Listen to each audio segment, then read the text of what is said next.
మనం ఆత్మీయంగా ఎదగాలని ప్రయత్నం చేస్తే మిగతా అన్ని దేవుడు ఇస్తాడట. It's God's promise. నేను ఇస్తాను సార్ మీకు. మనం ఎందుకు పొందలేకపోతున్నామంటే మన మైండ్ అంతా వీటిని పొందాలని, మన మైండ్ అంతా శరీర ప్రకారంగా ఎదగాలి, వర్ధిల్లాలి, అభివృద్ధి పొందాలి, పెద్ద బిగ్ షాట్ అయిపోవాలి, మంచి స్టేటస్ రావాలి, మంచి గౌరవం రావాలి. దీని గురించే ఆలోచన చేసి టైం స్పెండ్ చేస్తున్నాం. కానీ what about your soul, your spiritual life? ఎంత ఆలోచిస్తున్నాం దీని గురించి మనం? అందుకనే శరీర ప్రకారంగా ఆలోచన చేసేవారు అది పొందట్లేదు, ఇది పొందట్లేదు, రెండు పోనట్లేదు. ఉన్నది పోయింది, తర్వాత ఏంటి ఏదో ఉంది, అర్థమైంది మొత్తానికి మీకు. సరే, మీరు శరీరంగా ఎదగాలని, అభివృద్ధి పొందాలని మైండ్ టార్గెట్ దాని మీద ఉండకూడదు. ఆత్మీయుల వాక్యానికి ఎక్కువ నువ్వు పునాది వేసి బేస్ వేసుకున్నావా? Think of your spiritual life. నీ ఆత్మీయ జీవితం గురించి ఆలోచన చేయి. ప్రభుకి ఎలా దగ్గర అవ్వాలో ఆలోచన చేయి. ప్రభుని ఎలా ప్రియపరచాలో ఆలోచన చేయి. దేవునికి ముద్దు బిడ్డగా ఎలా బ్రతకాలో ఆలోచన చేయి. మిగతా కార్యాలు దేవుడు చూసుకుంటాడండి. స్తోత్రం చెప్పండి గట్టిగా.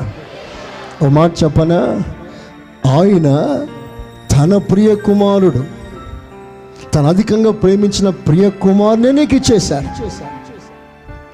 ఆయననే ఇవ్వగలిగిన వాడు ఇంకేమి ఇవ్వడు. బైబిల్ సెలవిస్తుంది, when he could give his only beloved son. ఆయన ఏం నీ కొరకు పట్టేస్తాడు, దాచిపెట్టేస్తాడు? ఆ మాటకు అర్థం ఏంటంటే ఆయన నీ కొరకు అన్నీ చేస్తాడు, ఏదైనా ఇస్తాడు. కానీ ముందు ఆత్మీయంగా ఎదగాలి. స్తోత్రం చెప్తారా గట్టిగా? ఆత్మీయ ఐశ్వర్యం పొందండి, ఆత్మీయ ఐశ్వర్యం పొందండి. ఈ రోజున నీ ఆత్మీయతను బట్టి నీ స్టేటస్ లెక్కేస్తారు. పరలోక రాజ్యం నీ స్థాయి, నీ అంతస్తు దేన్ని బట్టి లెక్కేస్తారు? నీకున్న కోట్ల విలువ బట్ట, లేదా నీకున్న పెద్ద పెద్ద సంపదను బట్ట, నీకున్న బిల్డింగ్ని బట్ట, కార్ను బట్ట? అది లోకం ఇస్తుంది నీకు అంతస్తు, స్థాయి లోకం ఇస్తుంది. ఇంకా నువ్వు బాగా సంపాదిస్తే ఫోర్బ్స్ అనే పెద్ద మ్యాగజైన్లో నీ పేరు వచ్చేస్తుంది, బిగ్ షాట్ అని. కానీ పరలోకం లెక్కించదు నిన్ను. పరలోకం లెక్కించాలంటే ఆత్మీయ ఐశ్వర్యం నువ్వు సంపాదించి ఆత్మలో భాగ్యవంతునిగా మారాలి. ఆమేనంటారా గట్టిగా? ఎక్కువ సంపాదించిన ఆత్మీయ జీవితంలో ఐశ్వర్యాలు, ఇవన్నీ తరగని ఐశ్వర్యం, ఇవన్నీ మీ ఎదురు నుంచి ఎవరు దొంగిలించలేని ఐశ్వర్యం. యేసు ప్రభు అన్నాడు, ఈమె ఉత్తమమైన దానిని కోరుకుంది. స్తోత్రం అంటారా? ఉత్తమమైన దానిని కోరుకుంది. నాతో ఆమెకున్న సంబంధం, సహవాసం, ఇది ఎవ్వరు వేరు చేయలేరు. వేరు చేయలేనంత సంబంధాన్ని ఆమె సంపాదించి పెట్టుకుంది.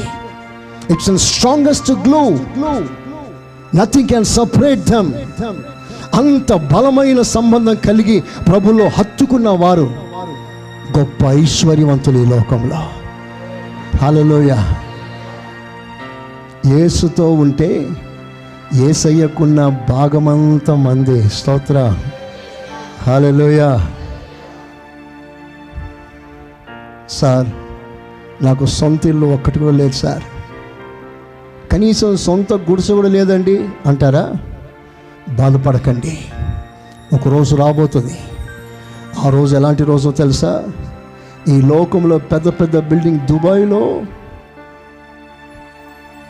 లాంగెస్ట్, టాలెస్ట్, బిగ్గెస్ట్ బిల్డింగ్ ఉంది. అది ఎంత, ఎన్ని అంతస్తులు? ఇంచుమించు 200 అంతస్తులు. ఎంతో పెద్దది అది. దాన్ని చూడాలంటే ఇట్లా చూస్తే కుదరదు, మొత్తం వంగిపోవాలి ఇట్లా చూడాలి ఆ బిల్డింగ్ చూడాలంటే. రేపు నా యేసయ్యతో 1000 ఏండ్ల పరిపాలన చేస్తున్నప్పుడు ఆ బిల్డింగ్ కూడా మందే. చప్పలు కొట్టండి. హల్లెలూయా. లోకంలో బిల్డింగ్లంతా మందే, మనమే ఈ లోకానికి రాజులం. చప్పలు గట్టిగా. పరిపాలన దండన మన చేతిలో ఉంటుంది. We are going to rule the world. ప్రపంచాన్ని శాసించే స్థాయి ఒక రోజు మనకు వస్తుంది. చెప్పండి గట్టిగా ఆమేన్. అయితే నువ్వు ఆత్మలో, చెప్పండి, ఆత్మలో ఐశ్వర్యవంతునిగా మారాలి. రోజులు ఈ ఆత్మీయ జీవితంలో కృషి చేసి సంపాదించి బ్యాంకులో వేసేసుకోవాలి. Spiritual bank account. కొంతమంది స్పిరిచువల్ బ్యాంక్ దివాలా తీసిన వాళ్ళు ఉన్నారు ఇక్కడ. స్తోత్రం, హల్లెలూయా. అంటే బ్యాంకు ఖాళీ, బ్యాంకులో పేరుంది కానీ ఆ పేరులో డబ్బు లేదు. అలాంటి అకౌంట్లు ఉన్నాయి కదా. స్తోత్రం.